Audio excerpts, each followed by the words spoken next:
ازيكم؟ صباح الهنا وصباح الفل وصباح الجمال. اتمنى يا رب كلكم تكونوا بخير.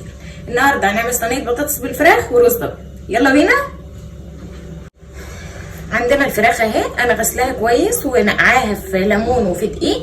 هنتبلها وبعدين نبقى نعمل صينيه البطاطس.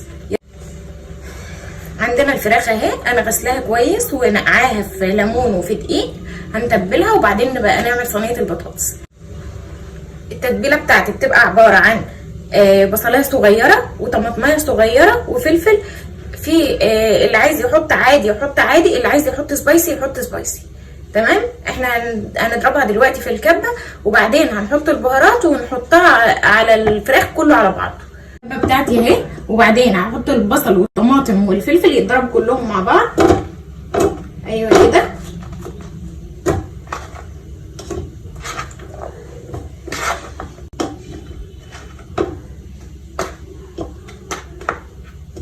كده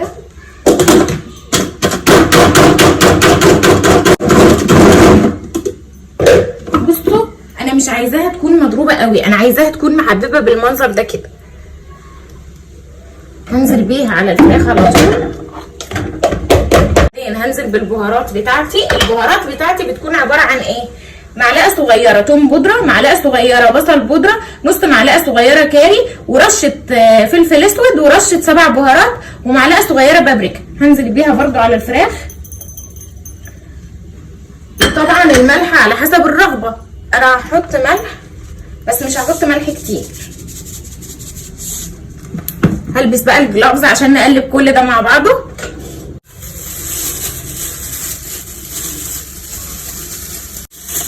يلا هنقلب بقى كل ده مع بعضه. ايوه بالمنظر ده كده. عايزينها تتبل كويس. احنا على فكره ممكن تسيبيها ساعتين مثلا، او ممكن تعمليها على طول. يعني انا دلوقتي هعملها على طول مش هسيبها. يلا بينا بقى نقطع الخضار. ايه ده؟ انت رايحه فين انت؟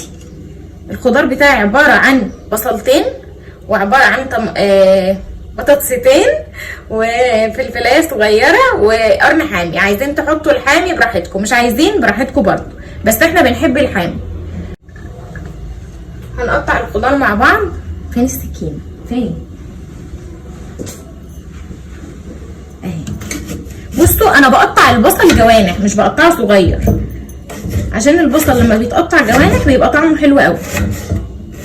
بصوا هو انا صوتي واطي، فهتلاقوا الصوت واطي شويه، معلش. بس انا والله ببذل مجهود ان انا اعلي صوتي، بس انا صوتي واطي اصلا في العادي. يعني انا صوتي محدش بيسمعه زي ما بيقولوا كده.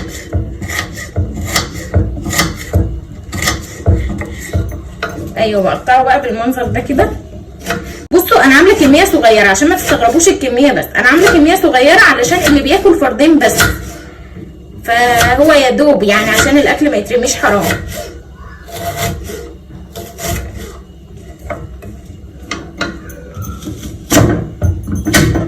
انا هاخد بصلايه ونص بس كده، كتير قوي عشان انا عامله كميه صغيره. هاجي بقى البطاطس دي هقشرها الاول. هقشرها ثواني، اجيب طبق. الفلفلايه وقعت، هروح اغسلها.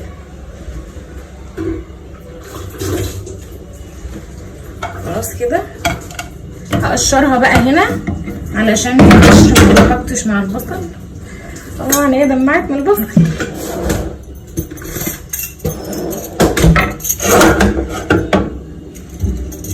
هنقشر بقى كده. انا غاسله البطاطس كويس علشان قبل كده كنت عملت فيديو وحد قعد يقول لي البطاطس ما غسلتهاش. طب ما انا بغسلها اصلا بعد ما اقشرها. طب ليه؟ انا كده كده هغسلها. انا اكيد يعني انا حتى دلوقتي انا غسلتها قبل ما اقشرها، وبرده هغسلها بعد ما اقشرها. فيا جماعه عادي يعني، مشوا الدنيا.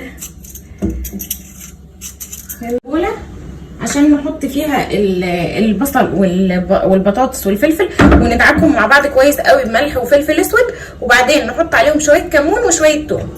صينيه البطاطس ما بتحبش البهارات الكتير، يعني كل ما بقت بسيطه اكتر كل ما بقت حلوه. البطاطس لما اجي اقطعها ولا هي رفيعه ولا هي تخينه، علشان لو رفيعه هتتهرى في الصينيه، ولو تخينه هتقعد كتير قوي عبال ما تستوي.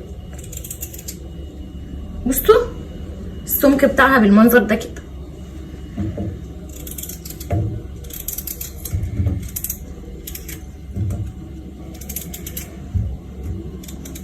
ما تنسوش تعملوا لي اشتراك في القناة ولايك وشير عشان تشوفوا كل فيديوهاتي، ده لو حبيتوني يعني.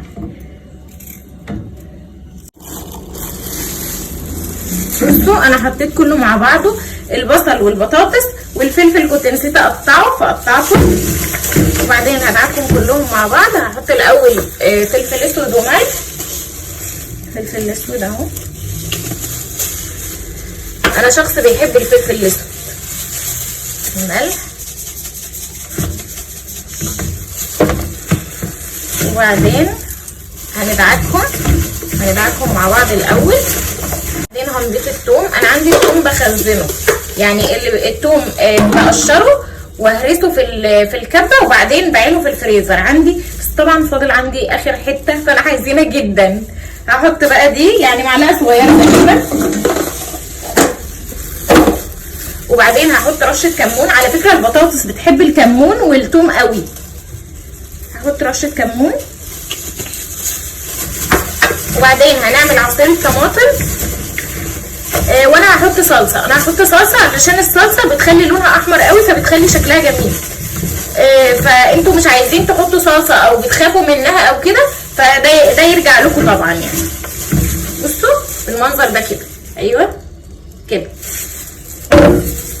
هقلع الجلافز الاول وبعدين نروح نعمل عصير الطماطم. مقطعاها اهو، طبعا انا مش عامله كميات كبيره يا جماعه علشان حرام، انا هعمل كميات كبيره علشان الفيديو. طيب بعد ما اعمل كميات كبيره الكميات دي هتروح فين؟ حرام يعني. هجيب الميه الاول،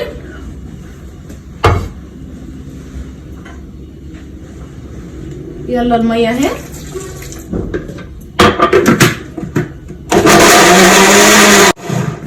بس خلاص عصير الطماطم كده اتعمل.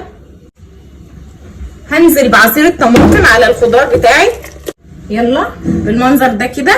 هحط الصلصه، انا هحط معلقه كبيره صلصه كده واقلبها كويس. طبعا انا حاطه الملح وحاطه البهارات وحاطه كل حاجه وحاطه الثوم وحاطه كل حاجه.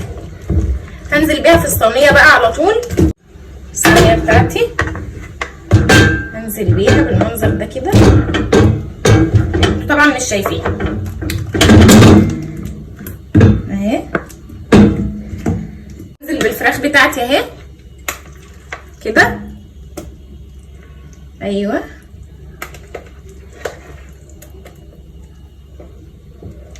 ايوه. الصينيه بتاعتي بقت جاهزه خلاص. هغطيها بفويل بقى وبعدين هحطها في الفرن من تحت، هحطها نص ساعه لحد ما تبدا ان هي خلاص تدخل في استوى. هطلعها فوق وهشيل الغطا علشان تنشف، لو فيها صوصات زياده تنشف فيبقى شكلها جميل. ولو هي ما خدتش وش بنشغل عليها الشوايه، لو خدت وش خلاص من الفرن فخلاص ما بنشغلش الشوايه، مش محتاجينها في حاجه. هنعمل بقى الرز الابيض دلوقتي وبعدين عبال لما تكون البطاطس استوت ونشوف الاتنين سوا. هدخلها بقى الفرن. جبت بقى الحله بتاعتي اللي هعمل فيها الرز، خلاص هشغل البوتاجاز الاول. هنزل بقى بالرز. الرز طبعا مغسول كويس.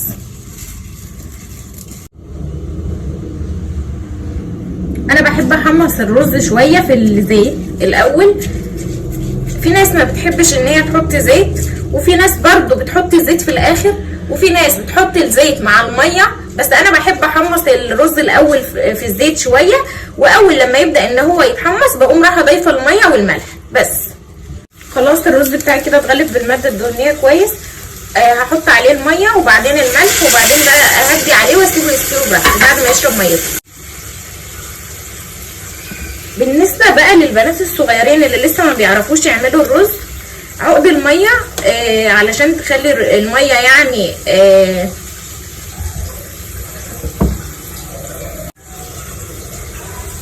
بصوا كل كوبايه رز ابيض بتاخد كوبايه ميه، وكل كوبايه رز بسمتي بتاخد كوبايتين ميه.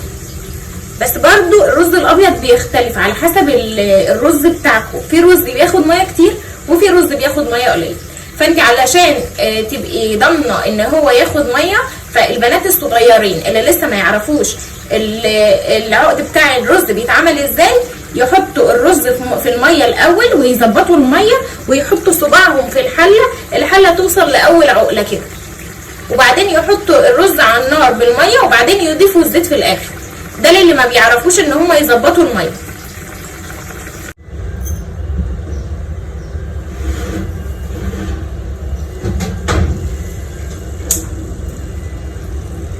صينيه البطاطس استوت. بصوا بصوا بصوا، حلوه قوي قوي.